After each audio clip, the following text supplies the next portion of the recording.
Hello बच्चों, Shiva educational में आप सभी का स्वागत है। बच्चों, आज की क्लास जो है वो हम आंग्ल मैसूर युद्ध के बारे में पढ़ेंगे।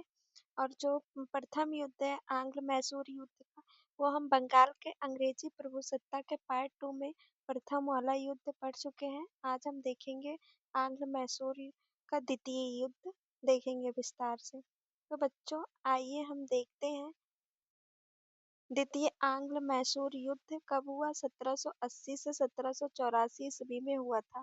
इस युद्ध का मुख्य कारण अंग्रेजों ने फ्रांसीसी बंदरगाह माही पर अधिकार कर लिया, जो हैदर के राज्य के अंतर्गत आता था। जो बंदरगाह माही था वो हैदर के राज्य में स्थित था। इसीलिए इस घटना को हैदर अली अंग्रेजों से नाराज हो गया, इसलिए इस घटना के कारण और मित्र राज्य कर्नाटक पर आक्रमण कर दिया। कर्नाटक के नवाब मोहम्मद अली हैदर के विरुद्ध अंग्रेज से सहायता मांगी। अंग्रेजों ने दो सेनापतियों के नेतृत्व में दो अलग-अलग सेनाएं कर्नाटक भेजी। रास्ते में हैदर के पुत्र टीपू ने हेक्टर मुनरो के नेतृत्व वाली अंग्रेजी सेना को रोककर युद्ध करने लगा, जिससे एक ही सेना कर्नाटक पहुंच सकी। परिणाम स्वरूप जो अरंडी में हैदर ने कर्नल वेली के नेतृत्व वाली अंग्रेजी सेना को पराजित किया। बच्चों, आगे हम देखेंगे 1782 ईस्वी में अंग्रेजों ने आयर कूट के नेतृत्व में एक सेना मैसूर पर आक्रमण किया और पोर्टो नोवा के युद्ध में हैदर को पराजित किया। युद्ध में घायल होने के बाद हैदर की मृत्यु हो गई। हैदर की मृत्यु के बाद उसका पुत्र टीपू मैसूर का शासक बना। इसने युद्ध को जारी रखा और 1783 ईस्वी में इसने ब्रिगेडियर मैथ्यूज के नेतृत्व में अंग्रेजी सेना को पराजित किया। लेकिन इसी समय यूरोप में एक संधि के कारण फ्रांसीसियों ने टीपू का साथ छोड़ दिया और टीपू ने अंग्रेजों से एक संधि कर लिया। वो संधि थी मंगलौर की संधि। मंगलौर की संधि कब हुई? 1784 ईस्वी में। इस संधि के द्वारा द्वितीय आंग्ल मैसूर युद्ध समाप्त हो गया। इस संधि के द्वारा एक दूसरे के जीते हुए क्षेत्र एक दूसरे को वापस कर दिए गए। टीपू ने अंग्रेज बंदियों को रिहा कर दिया।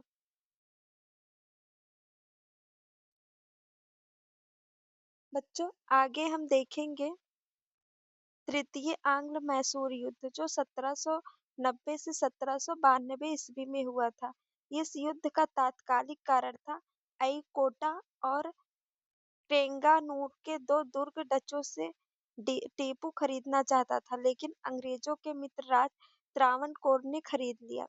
इस कार्य से टीपू नाराज होकर त्रावणकोर पर आक्रमण कर दिया। इसी समय गवर्नर जनरल लॉर्ड कॉर्नवालिस ने मराठा तथा निजाम से संधि करके सम्मिलित रूप से मैसूर पर आक्रमण कर दिया।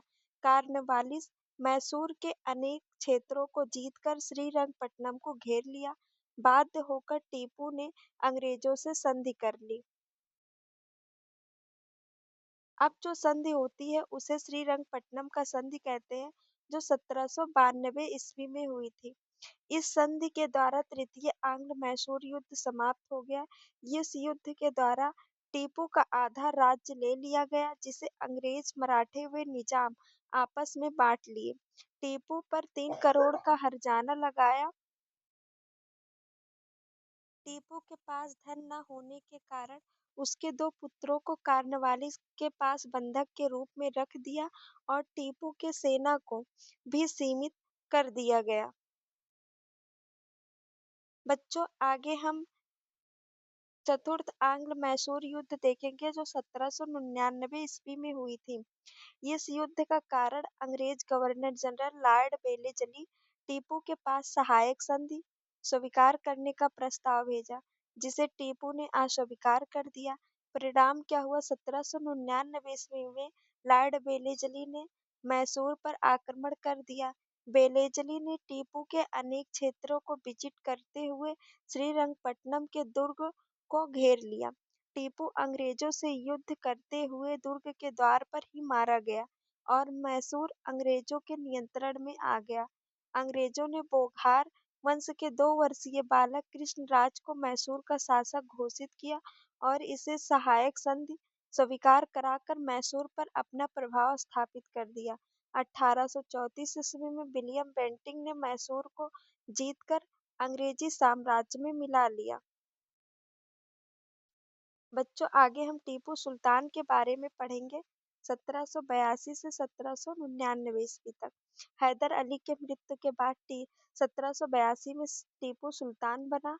टीपू ने 1787 में बादशाह की उपाधि धारण की और अपने नाम के सिक्के चलाए। इसने वर्ष महीनों के हिंदू नामों के स्थान पर अरबी नामों का प्रयोग किया तथा एक नए पंचांग यानी कैलेंडर का प्रचलन किया। फ्रांसीसी क्रांति के फलस्वरूप जब कुछ फ्रांसीसी सैनिकों ने श्रीरंगपट्टनम में जैकोबिन क्लब बनाने का प्रस्ताव किया तो इसने सहर्ष स्वीकार किया। यह स्वयं जैकोबिन क्लब का सदस्य बना और अपने आप को नागरिक टीपू कहलाने लगा। इसने श्रृंगेरी के मंदिर की मरम्मत एवं शारदा देवी की मूर्ति स्थापना के लिए धन प्रदान किया। बच्चों आगे हम सिख धर्म का इतिहास पढ़ेंगे। सिख धर्म की स्थापना 15वीं शताब्दी में भारत के उत्तर पश्चिम पंजाब प्रांत में श्री गुरु नानक देव जी ने की थी। सिख धर्म में गुरु की महिमा पूजनीय व दर्शनीय मानी गई। सिख शब्द का अर्थ शिष्य होता है। सिख ईश्वर के वे शिष्य हैं जो 10 सिख गुरुओं के लेखन और उनकी शिक्षाओं का पालन करते हैं। सिख एक ईश्वर में विश्वास करते हैं। उनका मानना है कि उन्हें अपने प्रत्येक काम में ईश्वर को याद करना चाहिए। इसे सिमरन कहा जाता है यानी सुमरन। सिख अपने पंथ को गुरुमत यानी गुरु का मार्ग द वे ऑफ द गुरु कहते हैं। सिख परंपरा के अनुसार सिख धर्म की स्थापना गुरु नानक 1769 से 1539 द्वारा की गई थी और बाद में 9 अन्य गुरुओं ने इसका नेतृत्व किया था। बच्चों हम 10 सिख गुरुओं के नाम देखेंगे। पहले थे गुरु नानक, दूसरे थे गुरु अंगद, तीसरे थे गुरु अमरदास और चौथे जो थे वो गुरु रामदास थे।